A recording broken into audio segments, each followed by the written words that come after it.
Welcome to my channel. क्या वाकई औरत ही औरत की दुश्मन होती है? अगर आप भी इस सवाल के जवाब में मुस्कुराते हुए मन ही मन हाँ का बटन दबा रहे हैं तो जरा सोचिए, तस्वीर का जो रुख दिखाया जा रहा है और सालों साल प्रचारित किया गया है, असल में उसमें सच्चाई है ही नहीं। पितृसत्तात्मक शक्तियों ने बहुत बारीकी से समाज का ताना बाना बुना है। इस बुनावट में इस बात का खास ख्याल रखा गया है कि लड़कियों को कभी गट्ठर में तब्दील न होने दिया जाए। वे गट्ठर बन गई तो भारी हो जाएंगी, उनमें अपार शक्ति आ जाएगी और वो हक की मांग करने लगेंगी। इसलिए उन्हें बिखरी सूखी लकड़ियां ही बनी रहने दो। ऐसी ही कोशिशों के तहत धार्मिक दायरे बनाए गए, क्योंकि भाईचारा समाज के राजनीतिक आकाओं के लिए हानिकारक है। दलित जातियों के खेमे बनाए गए ताकि कुछ मुट्ठी भर समूहों का वर्चस्व कायम रहे, और ऐसी ही कोशिशों के तहत महिलाओं को एक दूसरे के खिलाफ प्रचारित और तमाम तरीकों से एस्टेब्लिश किया जाने लगा, ताकि वे पुरुषों की उन ज्यादतियों पर ध्यान ही न दे सकें जिनके खिलाफ उन्हें लामबंद होना चाहिए। वे आपस में लड़ भिड़ मरे, वे एक दूसरे में अपना दुश्मन देखती ढूंढती फिरे।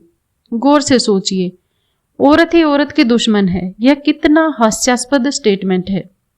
एक ही जेंडर के दो या दो से अधिक शख्स आखिर एक दूसरे के दुश्मन हो कैसे सकते हैं? उनकी शारीरिक बनावट एक जैसी है, उनकी मानसिक और मनोवैज्ञानिक संरचना लगभग एक जैसी है। पीएमएस पीरियड्स और हार्मोनल बदलावों से उपजी तकलीफों को वे सभी अपनी अपनी उम्र में झेलती हैं। उनमें डर एक से है, कभी रेप का, कभी छेड़छाड़ का, कभी गंदी नजरों का, कभी नौकरी जाने का, कभी जीवन साथी से सेपरेशन का, कभी घर की मेड के एकाएक छोड़ जाने का, और कभी आर्थिक मोर्चे पर लुटपिट जाने का, कभी छल किए जाने का, यहाँ तक कि और भी बहुत सारी सेम समस्याएं हैं। साझे दुख, साझी तकलीफें और साझी सी भावनाएं पालने वाली महिलाएं एक दूसरे की दुश्मन कब से होने लगी? होती ही नहीं। शब्दारूप में देखें तो वह एक दूसरे की दुश्मन हो ही नहीं सकती। सच तो यह है कि दुश्मनी एक ऐसी चीज है जो जेंडर, वर्ग, जाति, रंग भेद से ऊपर है। इस बात से कोई फर्क नहीं पड़ता कि आप औरत है या पुरुष, आपको किससे दुश्मनी निभानी है। वो स्त्री है या पुरुष है, हमारे लाभ के रास्ते में आने वाला हर एक शख्स हमारा दुश्मन है। उदाहरण के तौर पर कहूं तो यदि एक स्टेक पर मेरी मेहनत लगी हो तो प्रमोशन मनमोहन को मिले या सुनीता को, क्या फर्क पड़ता है? यदि मुझे लगता है कि मैं प्रमोशन डिजर्व करती हूं तो मनमोहन की जगह कविता होगी तो भी मैं वही चाहूंगी जो मैं मनमोहन के केस में चाहती हूं। यदि दो पुरुष मेरे प्रतियोगी हों तो भी मैं उन्हें हराना ही चाहूंगी, क्योंकि यहां बात एंड रिजल्ट की है, यानी इस बात की है कि मुझे चाहिए क्या। कुल मिलाकर बात हितों के टकराव की है। ऐसा ही घर परिवार में महिलाओं के आपसी झगड़ों में होता है। घर में ननद और भाभी के बीच के टकराव को भी इसी स्टेटमेंट से जस्टिफाई किया जाता रहा, जबकि सच्चाई ये है कि घर में दिन भर जब ननद और भाभी रह रही हैं तो जो टकराव होंगे और जो खींचातानी होगी वो घर में ज्यादातर समय साथ रहने वाले दो या दो से अधिक शख्सों के बीच होगी। फिर चाहे वो भाई पति को लेकर हो या किचन में प्रेशर कुकर की सीटी को लेकर। साथ ही महिलाएं बहुत भावुक होती हैं। उनका मनोविज्ञान कुछ इस तरह का रचा हुआ है कि वो भावनात्मक जुड़ाव को बहुत आसानी से श्रग ऑफ नहीं कर पाती। ऐसे में बेटे के पत्नी की ओर झुकाव को वो संभाल नहीं पाती। इस संभाल की जिम्मेदारी वैसे तो बेटे को लेनी चाहिए, लेकिन अमूमन पुरुष या तो ये जानते नहीं कि कैसे हैंडल करें या वे इस सब में पड़ना नहीं चाहते। आखिर समाज ने कभी किसी पुरुष को इस तरह के बैलेंस बनाने की कोशिश करने के लिए ट्रेन ही नहीं होने दिया। उसे घर का राजा बाबू बनाकर रखा गया और इसीलिए वो किसी पचड़े में नहीं पड़ता। वो सास बहू के झगड़े से परेशान हो जाता है तो 2 पैक गटका लेता है या पत्नी को लेकर अलग हो जाता है। हैरानी की बात यह है कि जब वो अपने माता पिता से अलग होता है तब भी इसकी वजह अपनी पत्नी ही बताता है।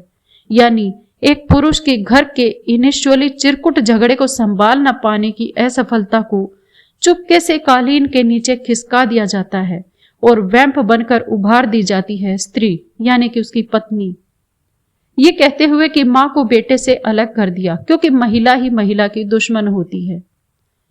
पिछले दिनों एक महाशय सोशल नेटवर्किंग साइट पर गरिया रहे थे कि कन्या भ्रूण हत्या में महिलाएं ज्यादा जिम्मेदार हैं।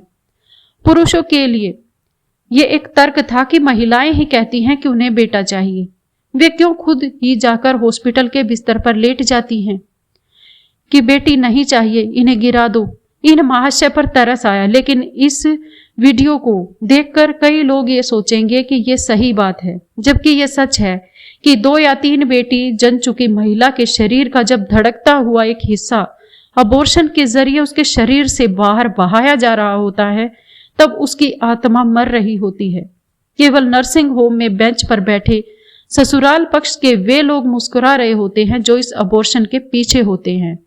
दिन रात के ताने और गालियां सुनने वाली एक औरत तमाम दिखे अनदिखे दबाव के चलते यह फैसला लेती है। क्या आपने टीवी की मशहूर series sex and the city देखी है? इसमें औरतों के बीच दोस्तियां किस तरह परवान चढ़ती हैं, ये देखिए। ऑस्कर से नवाजी जा चुकी ए सेपरेशन देखिए, जैसे घर की गर्भवती मेड के प्रति धक्के का आरोप झेल रहे अपने पिता पर एक बेटी भावनात्मक दबाव डालती है कि वो खुदा को हाजिर नाजिर मानकर पुलिस के सामने सच स्वीकारे। डूबे उदास दिनों में, संघर्षों के दिनों में, कितने ही पलों में 2 लड़कियां, 2 औरतें एक दूसरे से बहनापा निभाती हैं।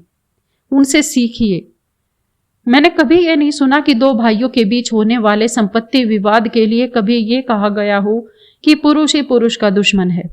लगभग हर घर में पैतृक संपत्ति को लेकर विवाद होता ही है, तनातनी होती ही है, लेकिन इस विवाद और तनातनी को प्रॉपर्टी विवाद तक कह दिया जाता है, जो कि कई बार हत्या तक में बदल जाती है। क्यों? ये एक बड़ा सच है कि विवाद और झगड़ा किसी वस्तु, भाव, संबंध या परिस्थितियों के चलते होता है, फिर चाहे वो 2 औरतों के बीच हो या फिर 2 पुरुषों के बीच। लेकिन हम आंखें मूंद लेते हैं, सवाल नहीं करते, बने बनाए जुमलों को सदियों उछाले चलते हैं, बिना ये सोचे कि इससे पीढ़ियों का नुकसान हो रहा है।